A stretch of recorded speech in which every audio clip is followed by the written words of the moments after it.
ஆண்டவராகிய இயேசு கிறிஸ்துவின் விலையேறப்பட்ட பரிசுத்தமுள்ள நாமத்தில் அன்பின் வாழ்த்துக்கள். இந்த காலையில் உங்களை சந்திப்பதில் மகிழ்ச்சி அடைகிறது. இந்த நாள் உங்களுக்கு ஆசீர்வாதமாக இருக்கும். டிப்ரெஸ் ஆயிட்டீங்களோ, என்னால் முடியாதுன்னு சொல்றீங்களோ, என்னால் அந்த வேலை செய்ய முடியாது, என்னால் அந்த பிரயாணம் செய்ய முடியாது, என்னால் அந்த வாகனம் ஓட்ட முடியாது, என்னால் அந்த பிள்ளைகளை கவனிக்க முடியாது, என்னால் அந்த தொழிலை கவனிக்க முடியாது, என்னால் அந்த சபையை நடத்த முடியல, என்னால் ஊழியம் செய்ய முடியலன்னு சொல்றீங்க. முடியும். இம்பாசிபிள்ங்கிற வார்த்தையை பிரித்து பேசி பாருங்க. ஐ ஆம் பாசிபிள், முடியும். அந்த யோவேல் 3:10 பலகீனனும் தன்னை பலவான் என்று சொல்வானாக என்று எழுதியிருக்கிறது. கிறிஸ்துவுக்குள் பலகீனரும் தன்னை பலவான் என்று சொல்லுங்கள். அப்போஸ்தலன் பவுல் சொல்லுகிறார், என்னை பலப்படுத்துகிற கிறிஸ்துவினாலே எல்லாவற்றையும் செய்ய எனக்கு பலன் உண்டு. இங்கிலாந்தில் ஒரு மனோ தத்துவ நிபுணர் ஒரு முறை மனிதனுடைய மனநிலைமை தான் பலன் என்று ஒரு தத்துவத்தை அறிந்து கொள்ள 3 ஆரோக்கியமான குறிப்பிட்ட ஆரோக்கியமான எடையுள்ள 3 நபரை தேர்ந்தெடுத்தார்.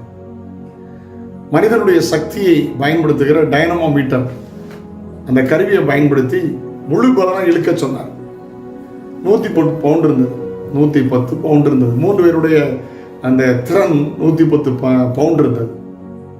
மறுபடியும் அவர் சைக்காலஜிக்கலாக அவங்க மனசை குழப்பி நீங்கள் பலகீனமாக இருக்கீங்கன்னு சொல்லி ரொம்ப டிப்ரெஷன் ஆக்கிட்டார். மறுபடியும் 3 பேர் இழுக்க சொன்னார். வெறும் 29 பவுண்டு தான் அவங்களால பலனை இழுக்க முடிஞ்சது. மறுபடியும் அவங்கள்ட்ட பேசினேன், ஐயோ அவங்களை சும்மா செக் பண்ண சொன்னேன்னு சொல்லி என்கரேஜ் பண்ணி பேசின போது மறுபடியும் இழுக்க சொன்னால் 142 பவுண்டு இருந்துச்சு. பிசாசு சில நேரம் உங்களை முடியாதுன்னு சொல்லுவான், ஆனால் கர்த்தர் சொல்ல முடியும். ஹல்லேலூயா. பராக்கிரமசாலியை கர்த்தரோடு இருக்கிறார். பயந்து போய் ஸ்தோத்திர மீதியானுக்கு பயந்து போரடித்து கொண்டிருந்த போது கர்த்தர் சொன்னார், கிதியோனே பராக்கிரமசாலியே அப்படின்னு ஆண்டவர் கூப்பிடுகிறேன். ஹல்லேலூயா. முடியாதுன்னு சொல்லிட்டீங்களோ, உங்களால் முடியும். கர்த்தர் கூட இருக்கிறார். ஆண்டவருக்கு ஸ்தோத்திரம். பலகீனனும் தன்னை பலவான் என்று சொல்ல கடவன்.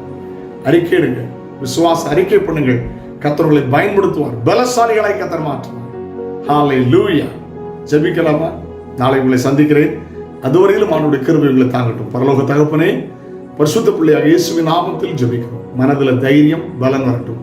திடமனதாக இருந்து காரியத்தை நடப்பீங்கள். உத்தமனுக்கு கர்த்தர் துணையில் எழுதியிருக்கிறது. திடமனதாக இருந்து காரியத்தை நடப்பிக்க உதவி செய்யும். பிள்ளைகள் ஆசீர்வதி. நன்மை கிருபை தொடரட்டும். இயேசுவின் நாமத்தில் ஜெபம் கேளும் பிதாவே. ஆமென். ஆமென். God bless you. Have a nice day.